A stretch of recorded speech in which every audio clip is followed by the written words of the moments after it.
Hi, I'm Ben Nelson, and my family moved here to Bonita Springs in 1960, and I'm now the mayor of Bonita Springs and have Nelson Marine Construction, and can't wait to talk to my friend Don Thomson here about the good old days in Bonita Springs. Hi, my name is Don Thomson. I've lived in Bonita Springs since 1972. My parents bought property on the beach back in 1970, and I live here with my beautiful wife, Kim, and our 4 children, Bree, John, Heather, and Donnie. So what do you remember about the traffic? Well, let me tell you my story about the dog track. When we lived, our hardware store, my parents' hardware store was right on 41, and there was only one road that went through Bonita Springs, north and south, Old 41, 2 lanes. And so I just remember the matinees, the Saturday matinees.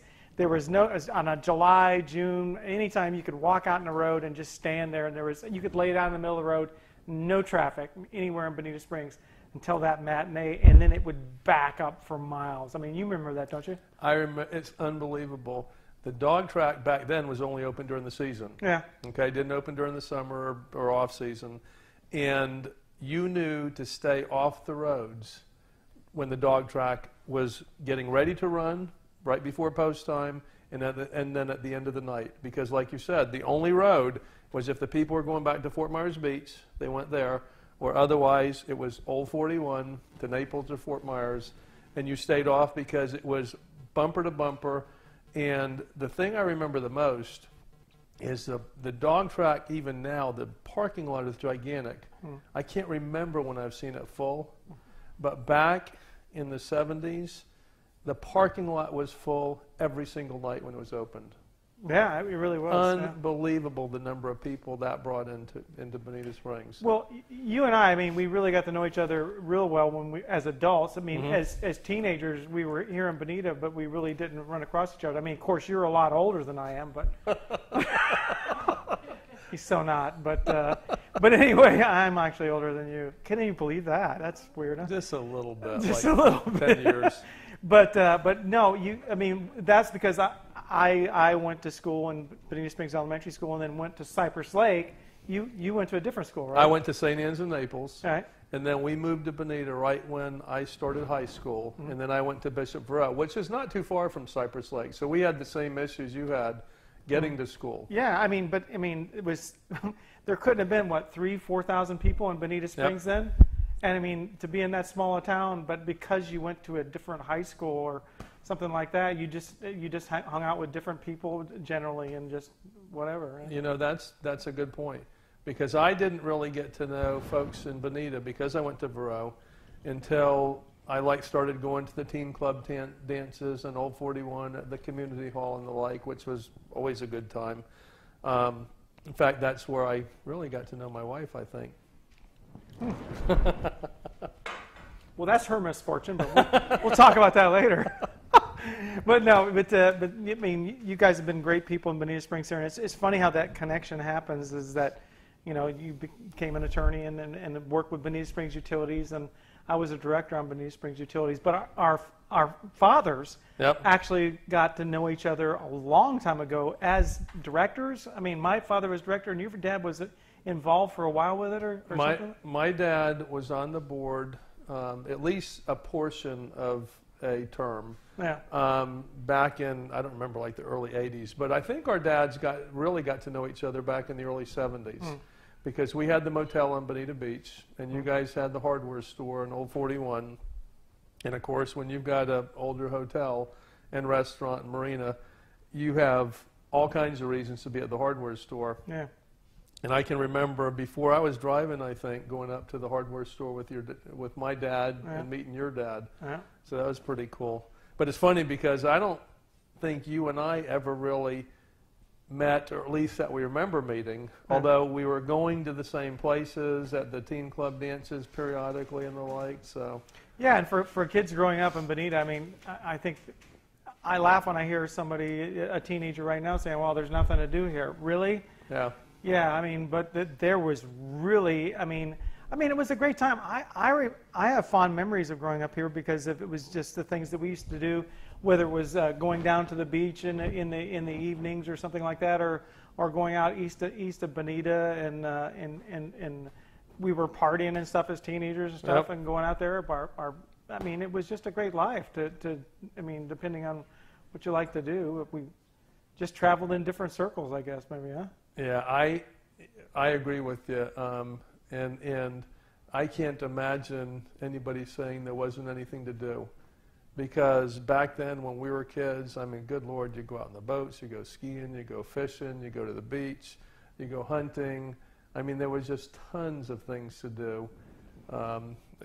At least in my, plus, you know, I know your parents had a business. You worked probably full time out of school for them, and I worked. And whenever I wasn't in school, I worked for my parents back then too. Yeah, I mean, I think we talked about this a long time ago. I mean, that you had a similar kind of relationship with your father as I had with mine. I mean, being a fathers and sons, that's a difficult thing. And now that we both got sons, it's a wonderful but difficult dynamic sometimes. And I think our fathers were both tough guys. They really were. I mean, and I so admired your father and stuff like that, and so feared my father. No, my father was a good man, but he was a tough guy to do business with. And I think that our fathers clashed a little bit from time to time. And of course, I can say that about my dad, about just about everybody on the planet. He was pretty good at that kind of stuff. What was your dad like growing up? Well, I would say, first of all, that I think definitely both of our dads had or what would you call it, type A personalities. There's no but the about type that. A would probably mean something else, but that's okay. but I think they both respected and liked each other. Yeah. But you're right. My dad was a really tough guy. Yeah. And if you know, he would do whatever it took to get his way. But he was fair, though. Oh yeah, yeah. He was. I think that was the difference. I mean, I think both of them were tough, but they were fair. They insisted that you treat their family right. Yeah. And that they be treated with respect, and that was basically it. If you did that, you were good. Yep. Absolutely, no question about it. And if you didn't, oh my gosh. I know. I look back or remember back all the things that your dad was involved in, like with Bonita Springs Utilities. That was a volunteer position back in those days, and with my dad, he was involved in first thing we did, we moved to Bonita, and he was involved with starting the football team for the kids, the Pop Warner, or I think it was Pop Warner, but Bulldogs and the like, and I think my dad was involved with that.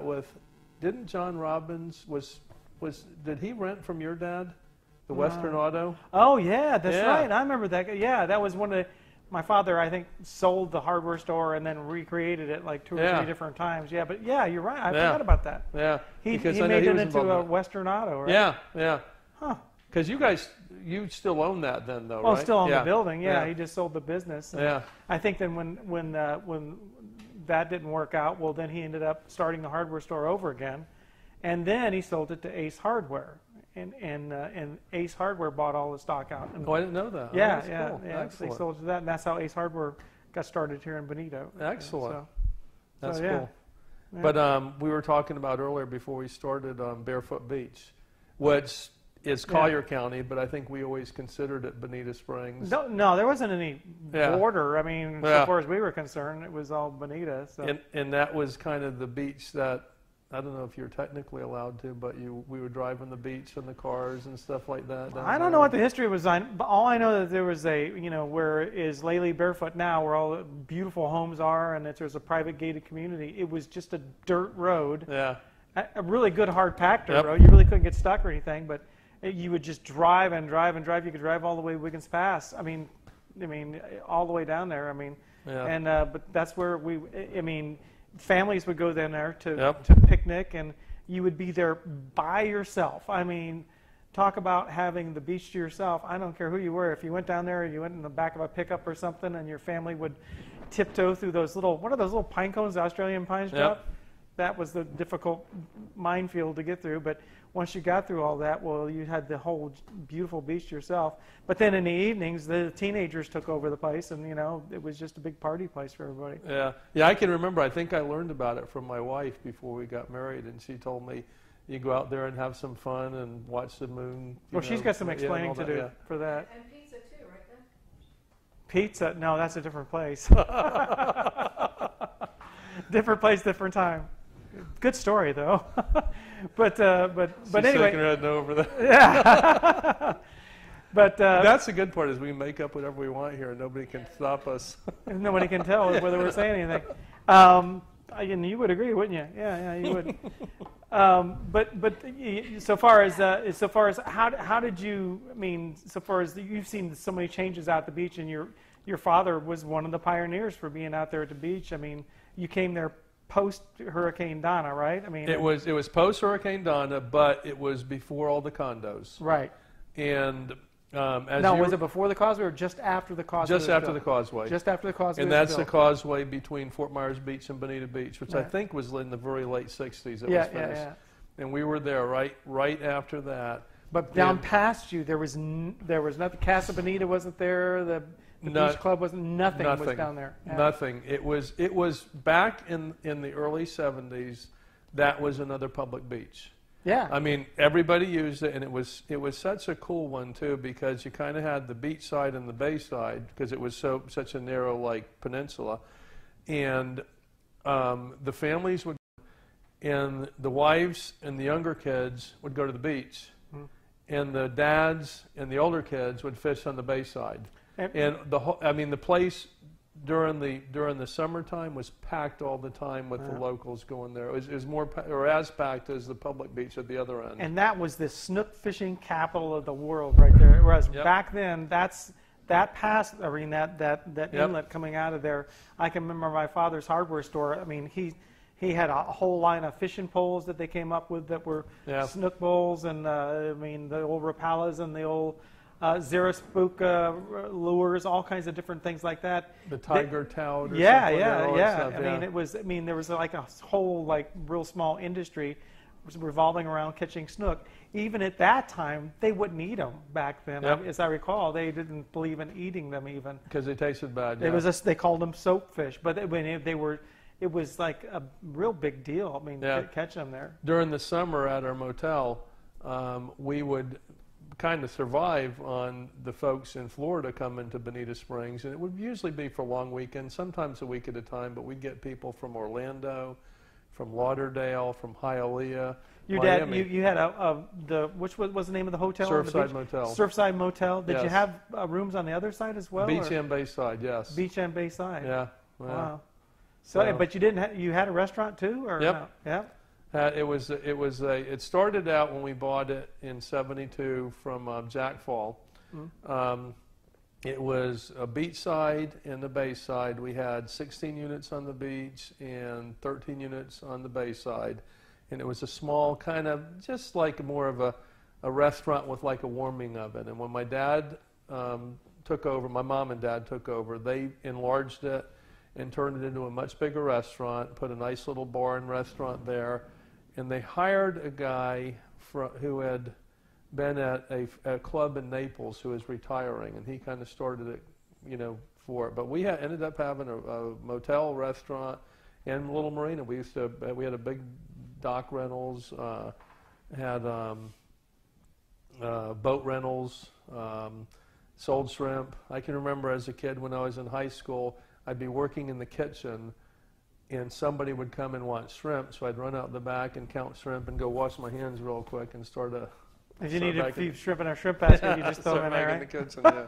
There's shrimp, right? Yeah, the good old days. No, was that the same? Was that the big concrete building? Was the restaurant you had, or did you have the same restaurant that is the Little Hickory right now? No, ours was just immediately to the north of Big Hickory. Ours was the A-frame building. It was the A-frame. That was the restaurant. That was the restaurant, yeah. Because I remember when we had first got here in the 60s, there was an actual big concrete building out front that was a restaurant of some kind that we would eat at. I think that was Big Hickory. That got taken by the hurricane, I think. Oh, that was a different one then. Okay. Maybe, I don't know. I can't remember. Yeah, because I think ours was mainly wood. It was a wood frame, A-frame. Yeah. Yeah. I mean, yeah, but it's unusual. I mean, to think about how that has.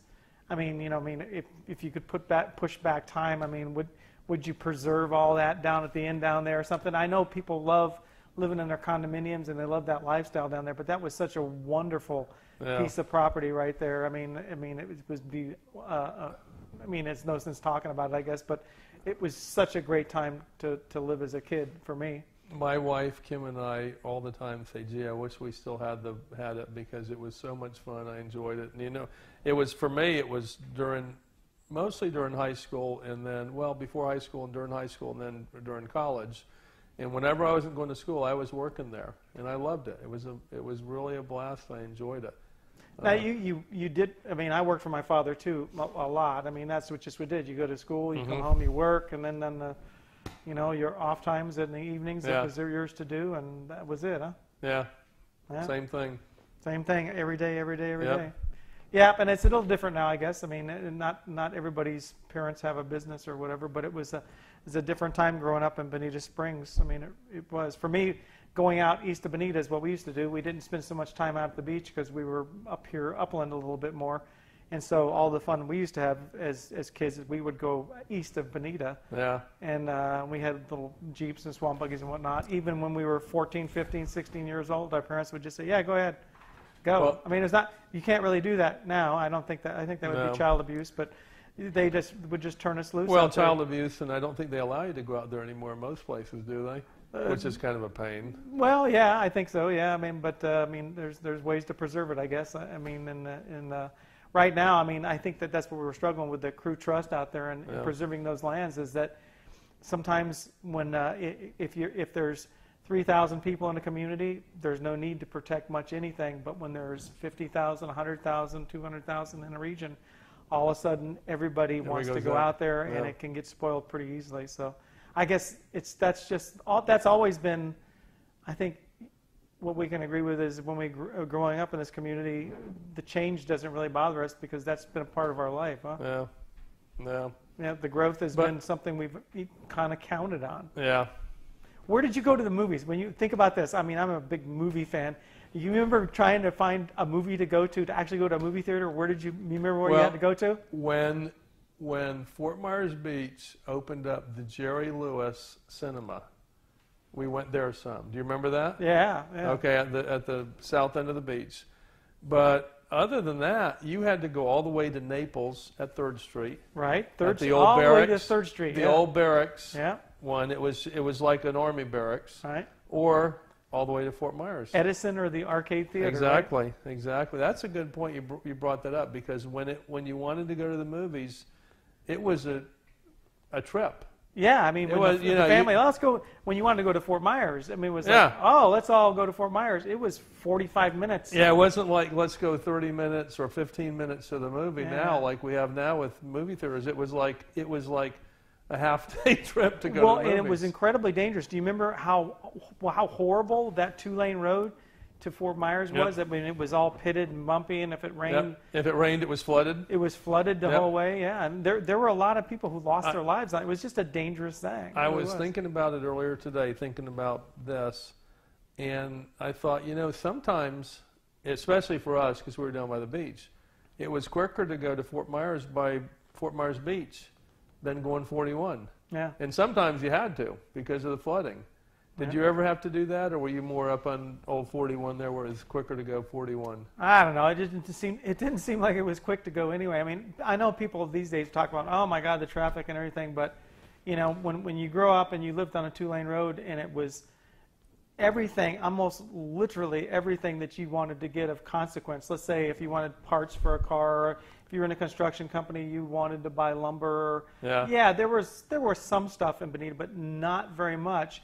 Or if you wanted to go to a supermarket before Longhorn Superex was built back on Bonita Beach Road, you had to drive a long way. There was no fast food restaurants. Nope.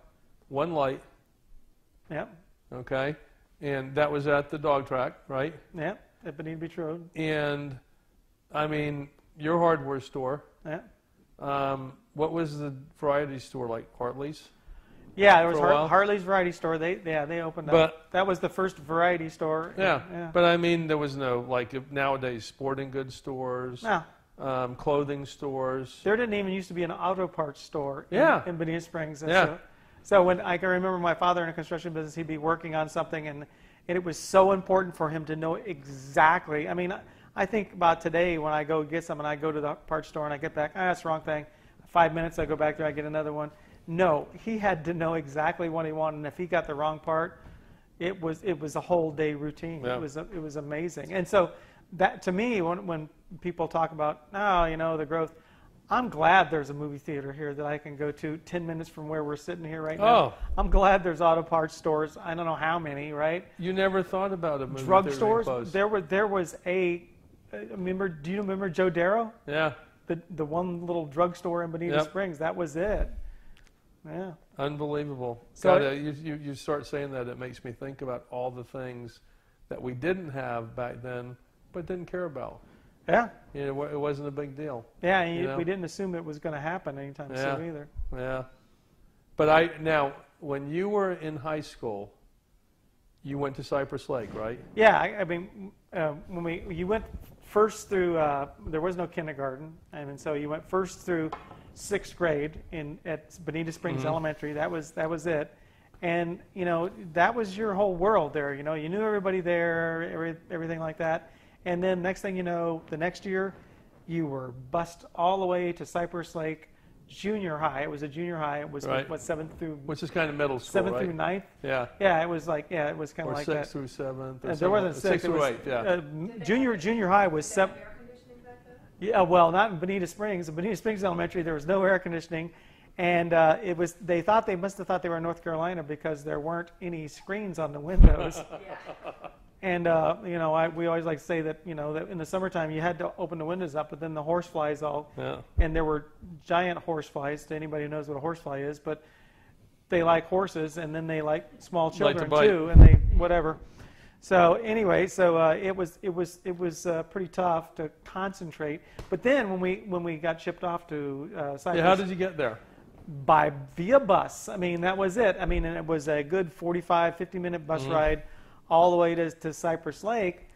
But it was such a shock for me. I don't know how anybody else handled it, because I got there and, you know, I went from a graduating class of I don't know how many people ended up going to Cypress Lake. There was probably 15 of us maybe total. From Bonita, yeah. That were 7th graders that went there. And out of that, I never saw any of them. For the rest of junior high and senior high school, never had a class with anybody from Bonita, because there were 4,000 or 5,000 kids in that school. Well, there So was 2 schools in Fort Myers then, right? there was North Fort Myers, and Cypress Lake. That was it. And so I went to school with a lot of Cape Coral kids. It was good in a sense, because I guess there was potential for a personal growth, I guess, or whatever. But for me, it was just anxiety, you know, going there and not knowing anybody or doing anything like that. So and plus, when you go to Bonita Springs, it's you know, when there's 15 kids, it's a little easier to excel, or at least feel like you're excelling when there's 15 people in the room. If you don't, well, that's pretty sad. But 5,000, it's a little bit harder. So. Where did you catch the bus? We got the bus in front of the Dome Tavern.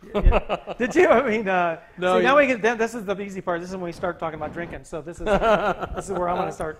Cheers. Now, where was the Cheers. where was the Dome? Well, the Dome Tavern was right across from our house there. And growing up, and Right on Terry, right? Terry and well, it's right 41? on 41, and it was right at the intersection right there. You know, let me interrupt real quick. Go ahead. It was funny because my wife and I were talking earlier about 41. Oh, And you she met said- there. Oh, And she said, "You mean old 41?" I said, "Well, I'm talking about the old days. That was 41." So it was just but anyway, 41. Go back to the Dome. Yeah, there was no old 41. That was that was the, what. that was the road. Yeah, you never.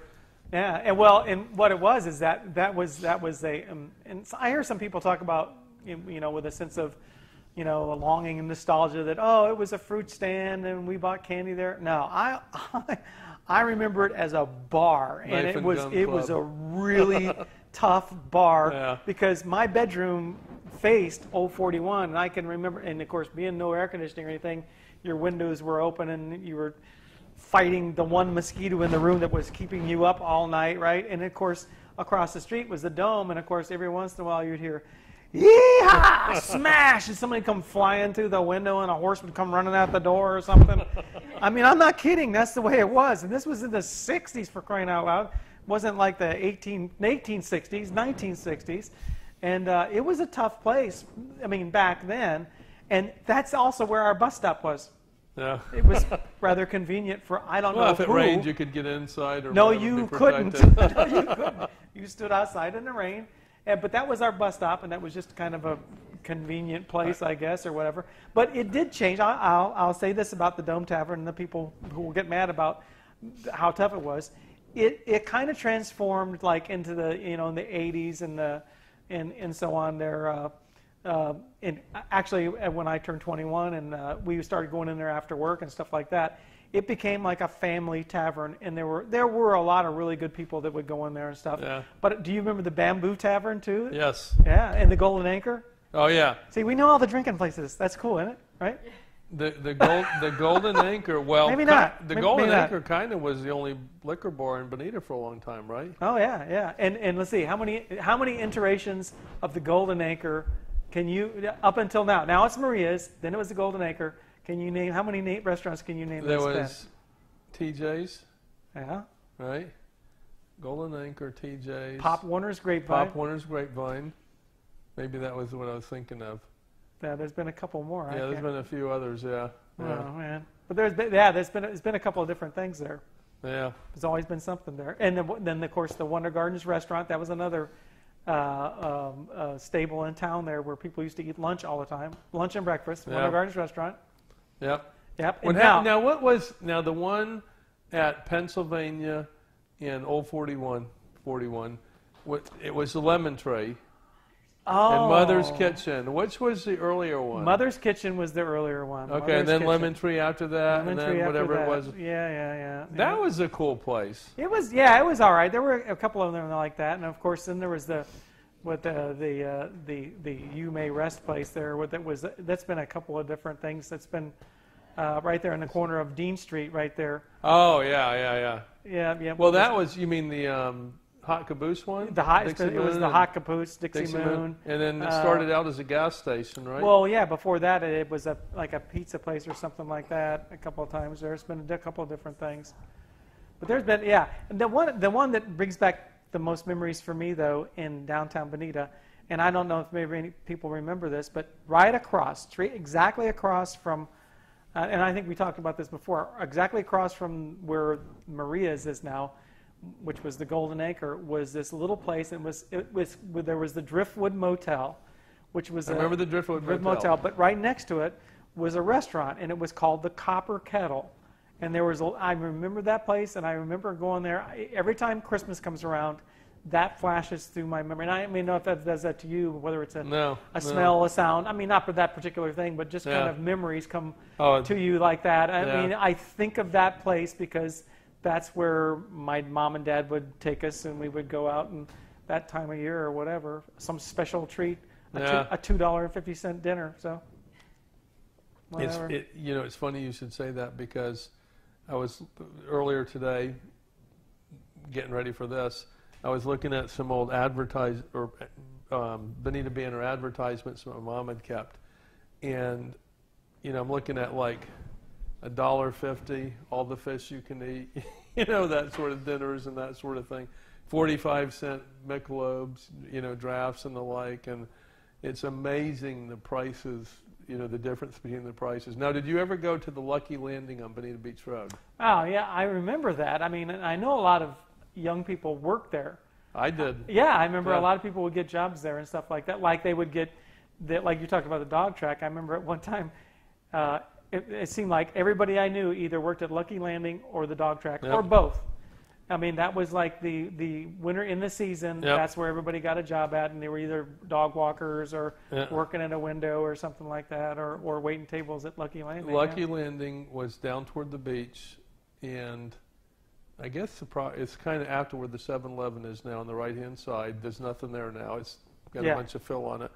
But I can remember that because, number one, they were always packed. Yeah. I mean, they had fresh seafood, the best seafood around. And I think people even came from Naples to Lucky Landing. But I got a job there, and I worked there during the season. And I can't remember why I was working there, not at my parents at this time. But anyway, worked there, and I got $10 for the night and a dinner. And And that was gosh. and it was great. You know, I thought I was making a ton of money, but What I was washing dishes. What about the next? You remember the next restaurant down? It's been so many different things, and now it's the Coconut Jacks. Coconut Jacks. It's Coconut Jacks now. Okay, it was the Snook Nook is the one I first remember. Right. Now my wife's grandfather rented at one time rented it out, and he had it as Harmony Hall, I think. Harmony Hall. And then it was Snook Nook after that. And I remember a friend of mine, Dale Hibbs' mom and dad opened it up, and it was Hibbs Ribs at one time. There you go. I remember it being a rib place. Yeah, and I mean that was one of the places that I hear it was kind of this that it actually made it. Well, the property made it through. A lot of properties made it through Donna. A lot of buildings didn't out that way. But it was, I think it was kind of an urban myth maybe, or maybe it's true that somebody got killed there. The guy tried to stay there that owned the place, tried to stay there through Hurricane Donna. That was not a good place to stay during Hurricane Donna. I'm shocked if it made it through Hurricane Donna. No, it is. Yeah. I remember there was a floor there left. Yeah. But you know what? And you know Mike Bodie, who's been in town for a long time, right. he ran a French restaurant from there at one point in time. Good. And I'll tell you a quick story. I forget the name of it, but my parents had a triplex on Bonita Beach back like in 1970. And it was the Sunny Sands one you and I were talking about earlier. Right. They changed the name to Gulf Gardens. And ultimately, my parents sold the Gulf Gardens apartments to some guys from New York. And they ended up buying that restaurant that we're talking about. And that's why it got the, remember it was Gulf Gardens? Yeah. And it was, I think, affectionately referred to many times as Goofy Gardens. Yeah. I don't know why. Yeah, I'm not sure. But anyway, but that got the name from my dad because he had a little apartment complex in Naples. He was going to call everything Gulf Gardens. He called it Gulf Gardens. So. Oh, well.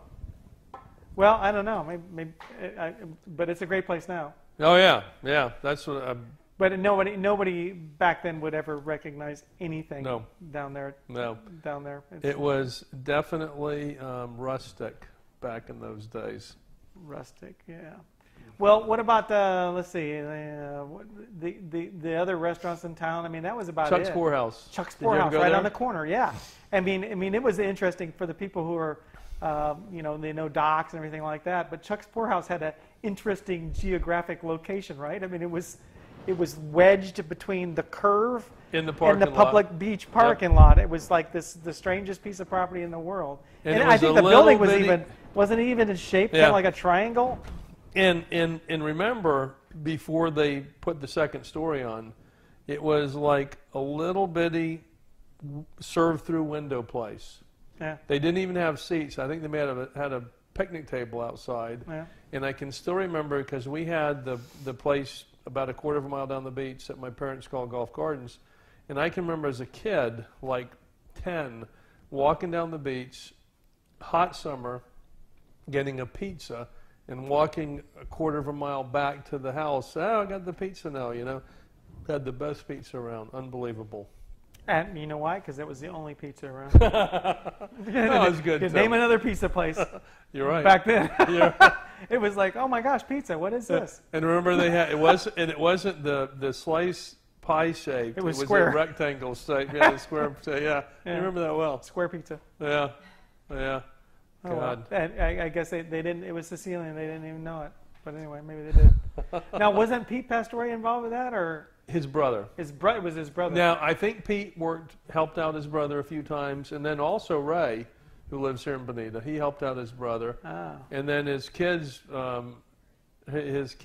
Jerry and, was it Kim? Kim? Jim? Jimmy Pastore. We're checking with our fact checkers Yeah. here. Yeah. What was their daughter's name that used to help? The daughter? Oh, I don't know. He can edit this out. Oh, I don't know. You're keeping that. You're keeping that. No, I don't know the daughter. Jimmy and Jerry used to run it all the time. Yeah, you know the daughter. You remember? Okay.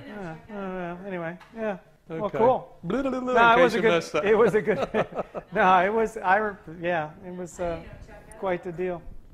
No, it was a great place. What about now? You remember when the Causeway went in, and your father sold his place when the rooftop restaurant was built and everything. I mean, that was like a really big change for Bonita Beach when I think all that happened at once. The Casa Bonita, all the condominiums came, and then a rooftop restaurant was built. You know, I don't remember the rooftop restaurant. That was like a close time. I think we still had the motel for a while when rooftop was built. But we did have the motel when they started the condominiums. And I think my recollection is the first condominium was the Egret.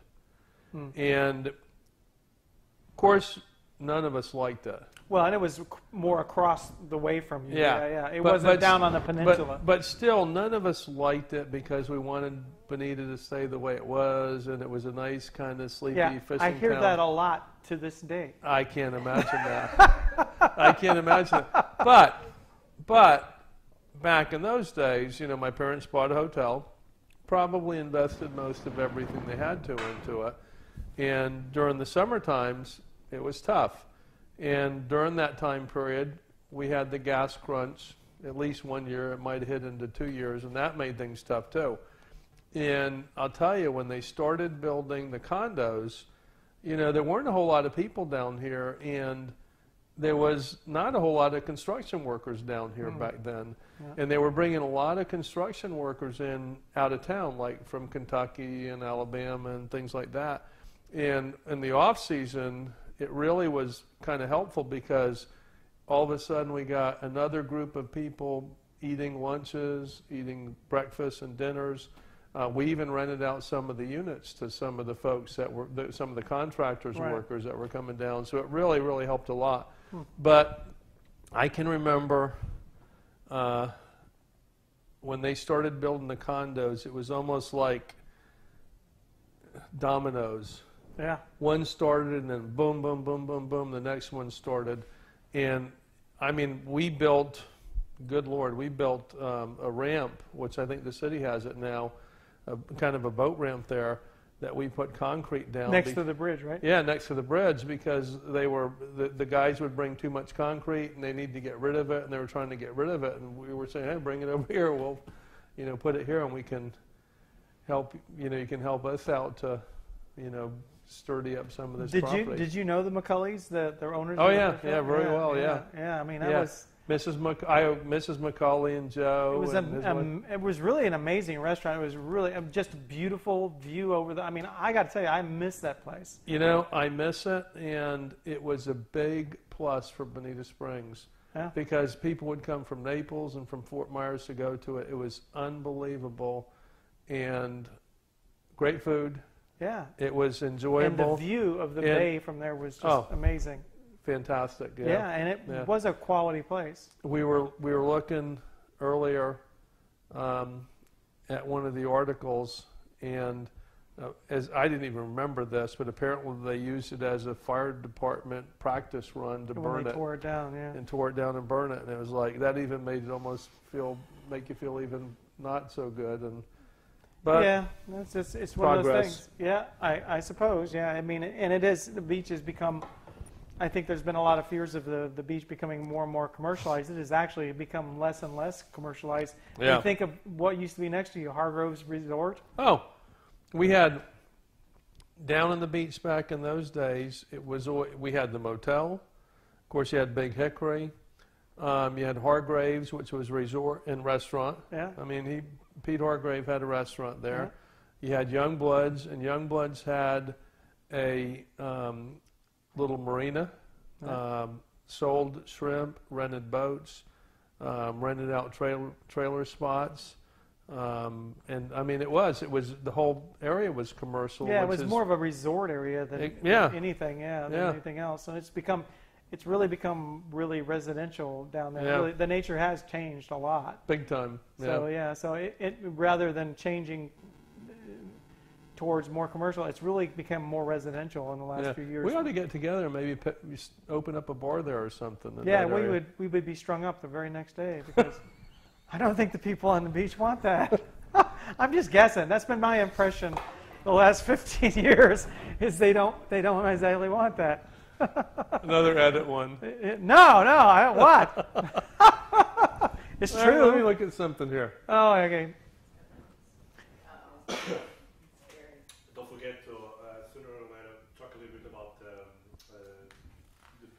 incorporation process. But the springs became Yeah, we both voted against it. What are you talking Yeah, about? that's good. That's good. even better. That's good. Okay, so we, Let's start with that. Wait, no. Now we're not there yet. Hold on. What? I gotta hit some here. The sun has just risen. Hey, Hey, do you what? remember? Hey. Now you were more up in East Bonita, and I was more. did you kill this? Huh? Did you admit it? Did you kill this? This alligator died of natural causes. Oh man. 357. Wait, there's a hook in his mouth. All right. Well, that's good to have. You know, I feel Anyway. I feel pretty ashamed. I'm a native Floridian. I don't have an alligator head anymore. Anyway, go ahead. Now you were more involved in East Bonita. I was more involved down in kind of West Bonita And Beach. I became a marine contractor. That's weird, isn't it? Yes. No, I mean you guys do a great job. You have a fantastic company. Thank you very much, Nelson Marine I Construction. figured you must be great 4443. because my dad used you, and my dad never used anybody he didn't trust in and totally rely on. But do you remember down toward the beach on the Collier side, a guy by the name of Tom O'Connor? He had this like tackle shop, and I think remember the little trailer. There was like a rental trailer place there on the left-hand side too, going toward the beach. But it was Tom O'Connor. He was in Collier County, and he even had a pool table in there, a little tackle shop. Oh, This my old gosh. guy, and he used to have a cigar all the time. It was O'Connor's. I think that his wife taught in the 4th grade at Bonita Springs Elementary School. Okay. She was my 4th grade teacher. She's the only person who ever gave me a C Was that good or until bad? high school, and then I got lots of them. But in elementary school, in penmanship, and I still can't write. Print right. Is that what it is? Or grammar? Either was one. C a high grade or a low grade? It was horrible for me. I was Okay, I was devastated. Thank you for bringing that up, Don. Well, with No, but I remember Tom. I do. That's here's amazing. he was this old guy. But isn't it? What's the name of the condo that's right there right now? Little Hickory. Might be. Yeah, like Little Hickory condos, Yeah. right across from the little marina. Could be. Right there. But anyway, I can remember my dad going there, and I'm like, "What are you doing?" He said, "We're going to get some water." I'm like, "What do you mean?" He said, "Well, you know, back then it was all sulfur water, all well water in Bonita Springs, and you had to get drinking water."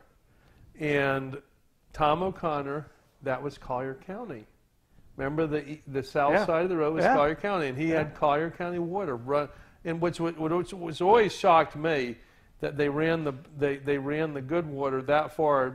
He was the last one, just for him. Yeah. And we would go there, and we'd take those 5 because Laley Barefoot Beach didn't exist. That's right. There was nothing that there. was in the line. Exactly. And I can still remember going there. We'd have these 5-gallon jugs, probably Culligan or something, and we'd go to him, and he would let us fill it up with a hose. And we would fill up the water all the time with the hose to go there. And I guess it was kind of a marketing, or that he was just a really nice guy. So well. out where you lived out on the beach right there, I mean, it's not like you could drill a well down there and get good, clean, fresh water. They actually drilled shallow wells. Yep. I mean, isn't that true? Yeah. You would have the septic tank over on this side of the house, and then the well would on be the on other side. that side of the house, and it would be down about the same level in order to get the fresh And you'd water have to that make came sure from that- your septic tank. And you'd have to make sure the neighbor was doing the same thing. Right, and then of course, you always had the problem that if the tide got really high, you couldn't flush your toilet, right? Well, yeah, exactly. So But your well worked really good. That's right. So when we had the triplex on the beach, starting like 70, that was all well water. But when we were building the house, I think the construction was off by like 3 or 4 months with BSU, Bonita Springs Bonita Springs water system, and they ended up slowing down the construction and waiting until it was done. And you know who the contractor was? Tucker Brothers. Guess another one. Oh, the water line contractor? No, for the house. Oh, I have no idea. You wouldn't know. Oh. You would. What? Arnold Glazer. Oh, get out of here. No Yeah. kidding. Well, who else could it be back then? Exactly. Right? That's Okay. what I was thinking you would know. I thought you right were the contractor who built the whole entire No, water no, line for the house. Bonita Spring, or was Tucker Brothers, yeah. Yeah. Yeah. But anyway, hey, but that's an interesting thing. People don't understand what it was like to actually survive and to do something simple like take a shower in Bonita Springs before city water. Yeah. Because of the sulfur water. I mean, it was like taking a shower in liquid rotten eggs. Yep. I mean, it smelled that bad, Yep. and you really couldn't get anything but that. Yep. I remember it well. Yeah, yeah.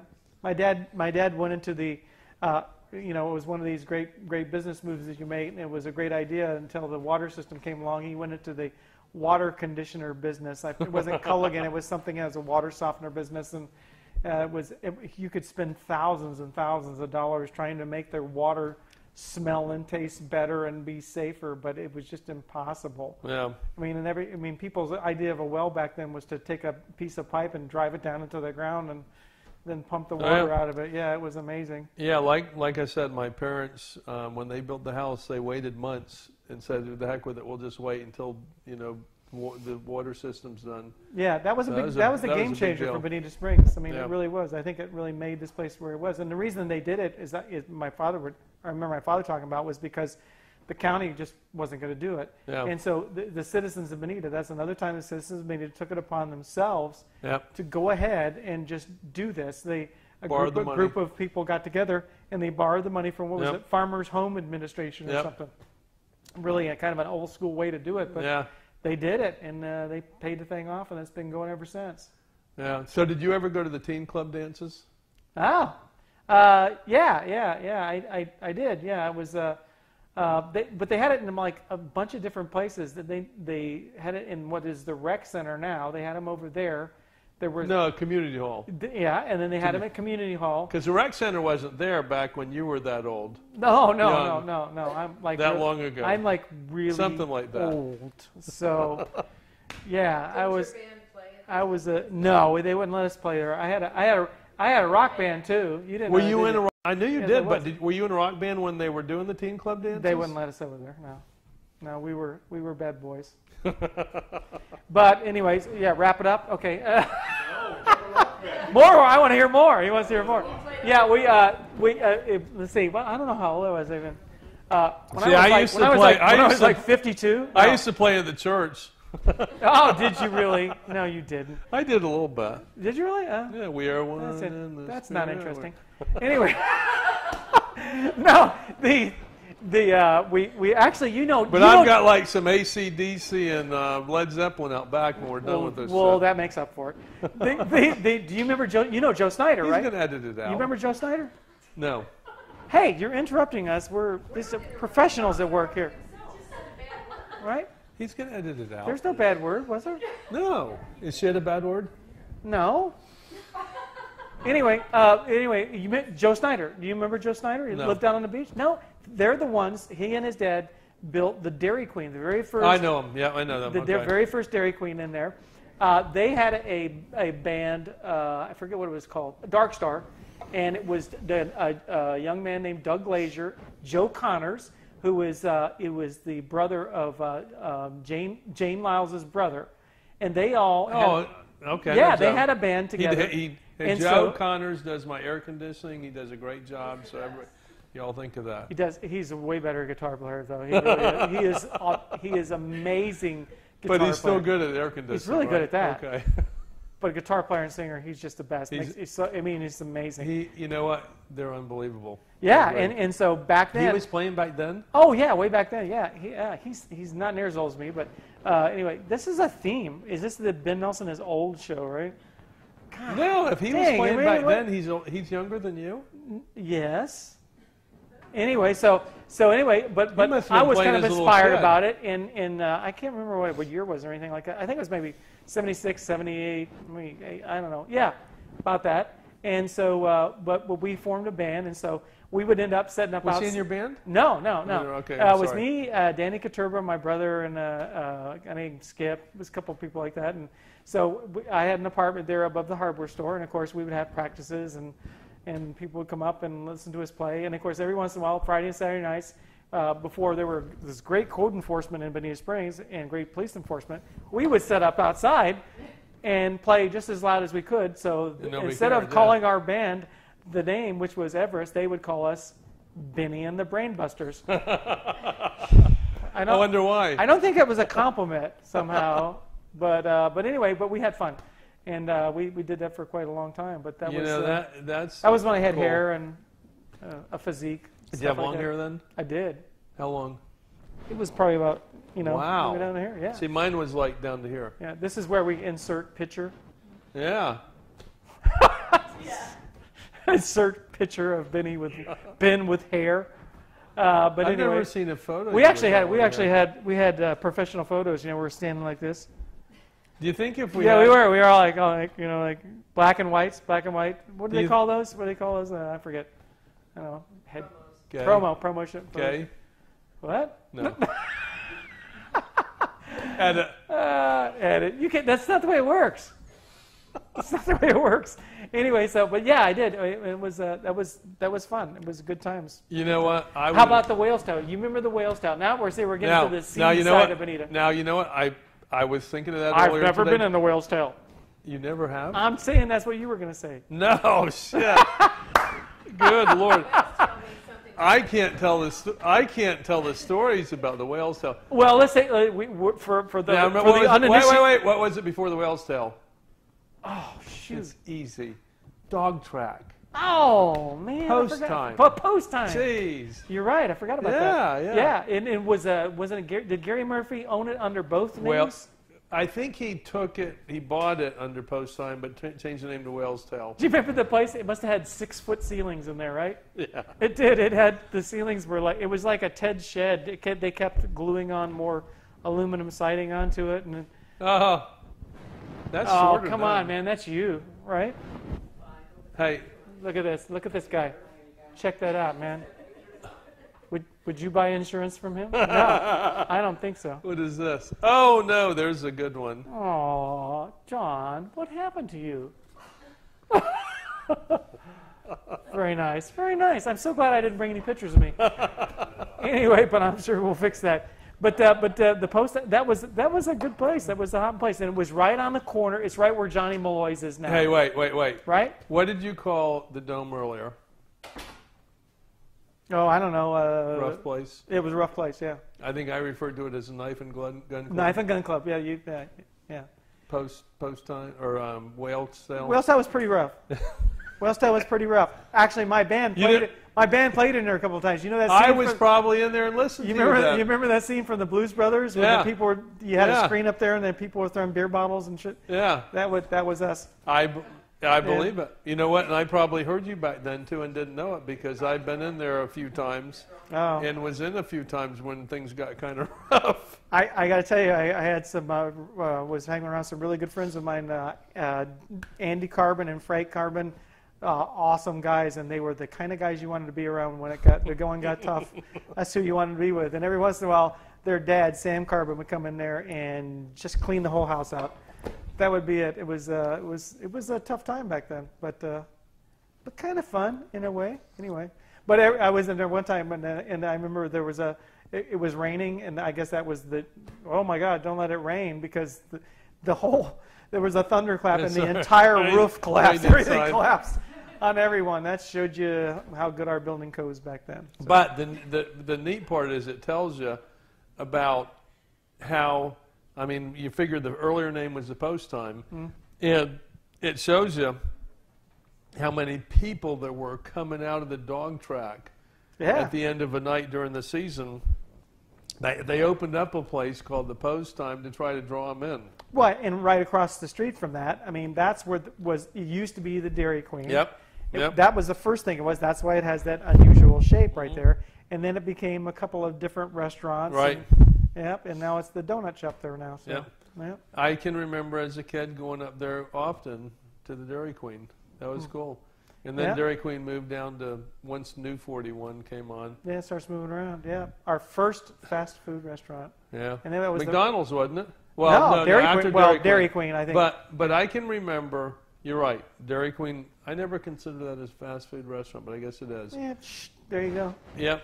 But That's fast. When McDonald's, the funny part is I mean, I thought we've arrived when McDonald's opened in Bonita. We thought we arrived when we got a stoplight, right? Yeah, I there mean, you it go, was like, there you oh my go. gosh, we got a stoplight. And it was like, we're a big city Oh, now. And then we God. got another one. It was like, oh no, we're just really in trouble now. So it's amazing. You know, I was kind of messing around, drawing on a piece of paper about the roads that used to be in Bonita. That's and how what- I designed Imperial Street. I'll tell you what. Well, I know. I watched you with the circle or the curve. Did it? So be careful. And I can remember I was at that meeting that you did that. I know. It was pretty cool. And I said, God, he was so freaking smart. And it's a great one to That's ride my not what motorcycle everybody on else now. said. This is- But I started kind of drawing what used to be. And you think about it, I mean, we kind of think, well, you know, 75 wasn't here and 41 wasn't here. And you don't really think about how little was here back in those days. Yeah. And it was 41, which is now Old 41, and Bonita Beach Road, That was it. period. That was it. And Bonita Beach Road didn't go too much further east from the dog track That's right. until you hit the dirt road. That's right. And Yeah. that's where, you know, we always The considered... cemetery. You hit the cemetery. Yeah, we always considered once you hit the dirt road, you could hunt, Yeah. okay? And the same thing off of Bonita Beach Road behind where Sunshine was, which is where Iguanamia is now. You go south and you go a quarter of a mile. We used to hunt there. And then Vanderbilt, we used to hunt and shoot all the time where Bentley Village is now and the retreat and We all still that. do. No, I'm just kidding. I'm just kidding. But I mean, you think about it. I mean, you think about all the places, and then when you really think about places I never thought of hunting, and you guys probably went out. We never went west, but when you think of Old 41, There you go. going toward Bonita Bay and stuff. We spent a lot of time out when you were out Terry Street because we Yeah. live right down from there. Yeah. Terry Street ended, practically ended, because New 41 wasn't there. You would run out to Terry Street and about Flossmoor Estates or someplace down in Yeah. that area. It just stopped and turned into dirt road, but you could just keep driving through the sand and everything. To get you to the could bay? drive all the way to the bay. Yeah, You go past what we call the fishbowl area back Yeah. there. It's the most beautiful piece of property you've ever seen in your life. But you could go all out there. There were Indian mounds and all kinds of things. It was an amazing piece of property. It still is an amazing piece of property. And I have to tell you, they did an incredible job. It's still just gorgeous. I mean, Bonita Yeah. Bay, I mean, you talk about the poster child for doing something right. I mean, they really did. If we could do everything like they did, well, yeah. it would be amazing. I mean, I think that was the beginning of Bonita Springs as we know it today. I mean, and I think it led up to all the gated communities, and like you said, the condominiums going aboard, the gated communities, the quality of life, and when people started talking about incorporation, you were an attorney at the time and a Yep. business person in Bonita. What did you think about when people started talking about we're going to incorporate? What did you think about it? I mean, Do you want the truth? yeah, absolutely, Well, I was chairman of the chamber at that time. right. Okay?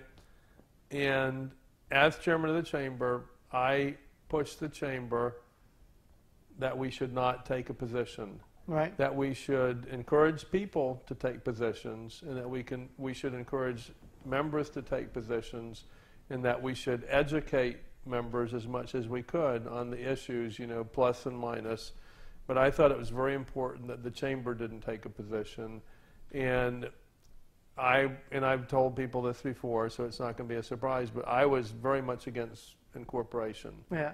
I don't, you know, I didn't think we needed any more government. Yeah. We had enough government. We didn't need to deal with one more layer of government. And I was against it, and I voted against it. But I didn't push it with anybody, and I It was just a purposely- personal opinion. It was a personal opinion, but I thought as chairman of the chamber it was important that I not take a position, and Yeah. I didn't push that. But in retrospect, I think we made the right decision. I think the city council, you guys have done an unbelievable job from the beginning up until now, and I'm sure that the city council will continue to do a great job. But I mean, it's, you know, But I will say this. I was not in favor of incorporation, but I agree in democracy and support democracy. And once everybody voted for it, then I was for it. And I supported it, and I've supported it all along, and I will continue to do so. Yeah, I mean, if from my perspective at the time, I mean, I'd seen a couple of incorporation efforts, as you did, kind of come and go, maybe kind of surface a little bit as they do in most communities. But as a contractor, I wanted certainty, as you know, and that's what contractors and I think business people want. They know what they know, and they're used to doing business a certain way. And so when you start thinking about, I'm going to have a completely new, different set of circumstances to deal with. I don't know what they're going to allow, what they're not going to allow. I don't know what's going to happen. Yeah. And furthermore, I thought I had saw what had happened in a couple of other communities when they started up. I mean, they had rough starts. Marco Island and a couple of communities had really difficult, newsworthy startups where people were fighting and there was just all kinds of things going on. So I voted against it too. And you know what? To punish me, they made me mayor. One of my favorite lines, your but sentence is rather ironic. Up. But you know what? Afterwards, I mean, I think you were the same way. I mean, afterwards, after it passed, well, I was serving as had been serving as president of Bonita Springs Utilities.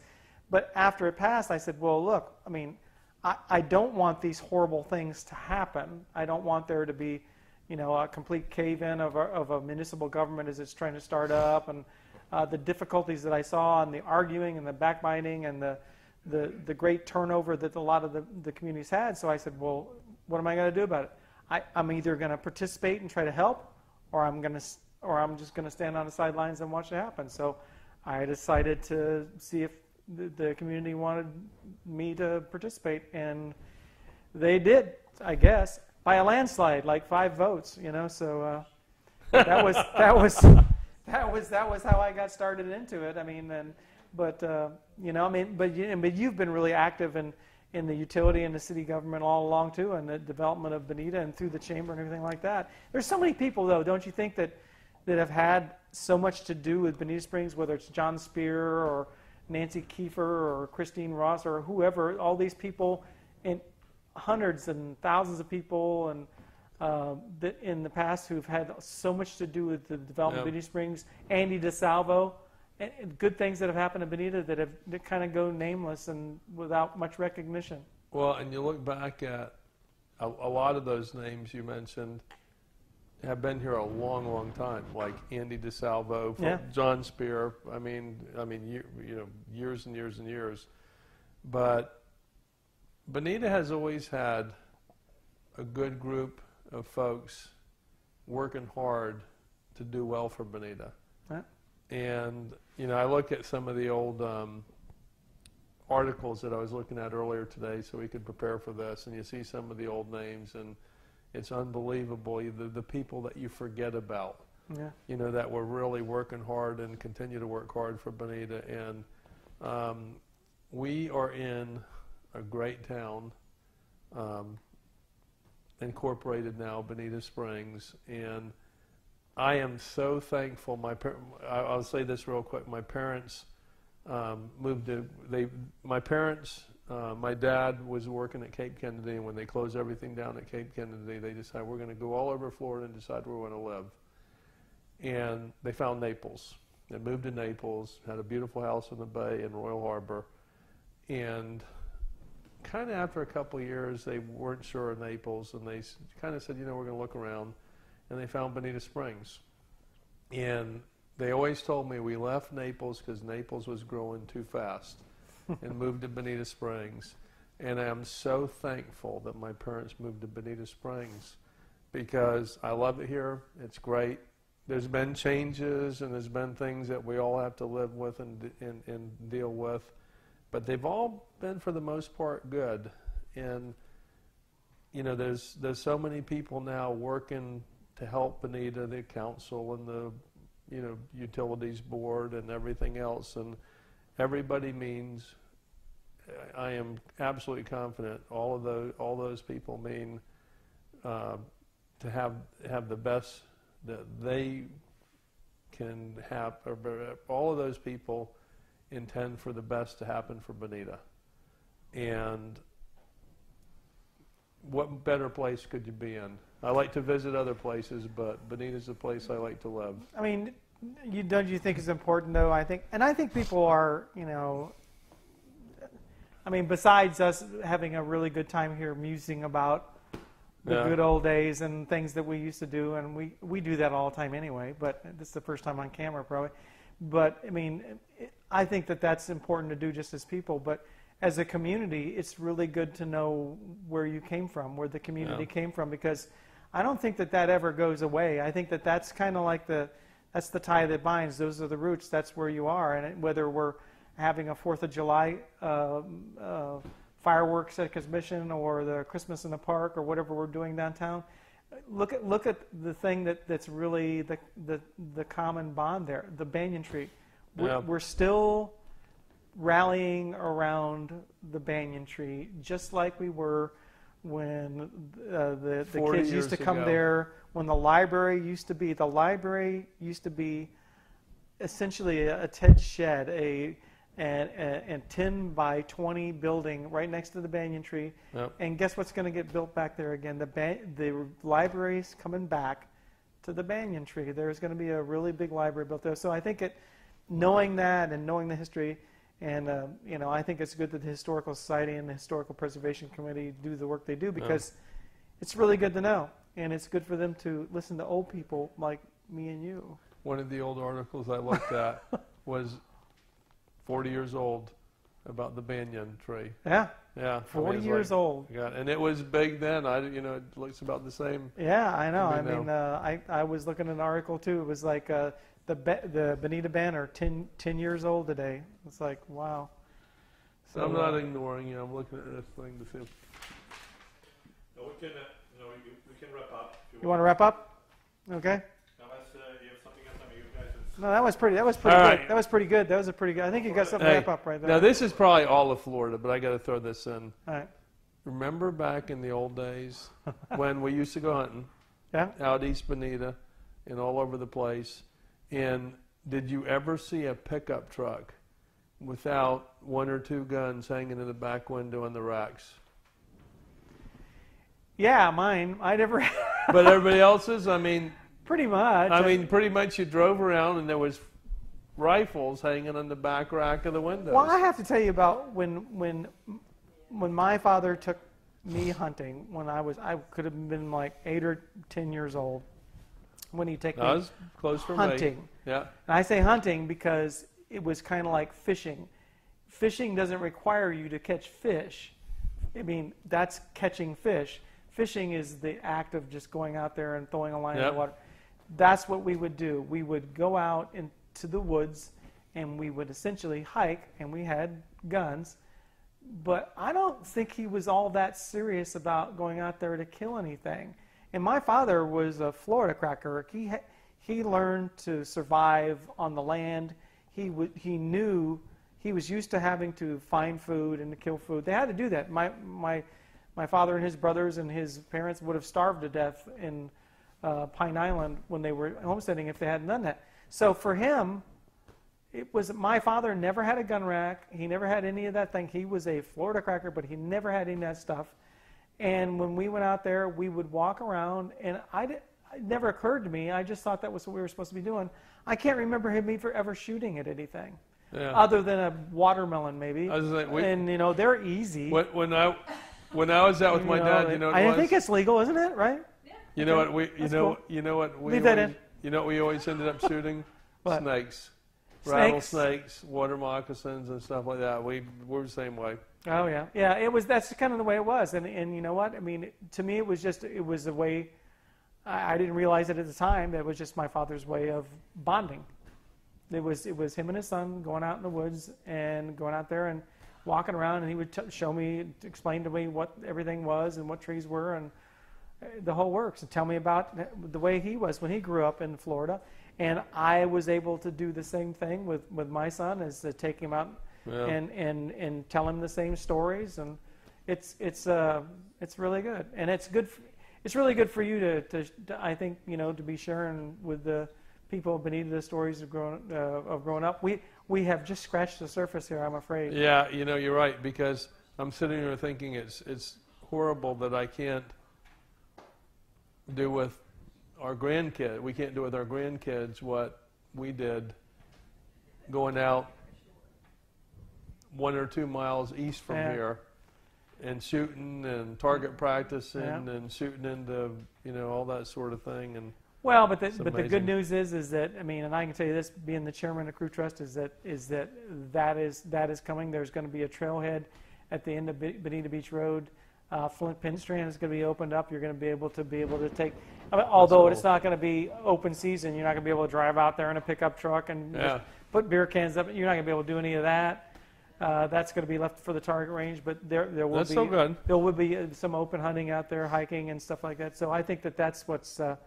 There are a lot of sacrifices made by a lot of people out there with their properties that they own, but that was so that, you know, someday you'll be able to take your grandkids out there and to show them the things that we learned out there. So I think that the future is bright for Bonita Springs, and I got to tell you, when I talk to my sister about these things, I mean, when she comes back, because she left Bonita Springs when she's in New Jersey now, right? She's in New Jersey now, but she became a stewardess when she was 18. She's done really well in her life and stuff like that. She comes back, she can't hardly believe how much has changed, because when she was a young girl, she was riding in the back of a dump truck to go to the grocery store. I mean, and that was thrilling for a young lady. It really was horrible.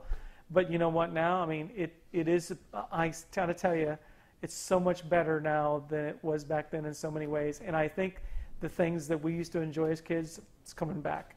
Good. I think we can be proud of that. So then, does that mean you can go out on Hickory Boulevard and sleep on the road the whole night and no car will go by? I do that all the time. Because I remember that in those days. It's good to see you, man. Thank you. And it's good to see you too, man. You shape up a little bit. I hope to see the rest of him here next time. Are we going to do a second part 2? Part 2, definitely. Part 2. Part 2. Take care. Part 2 is gonna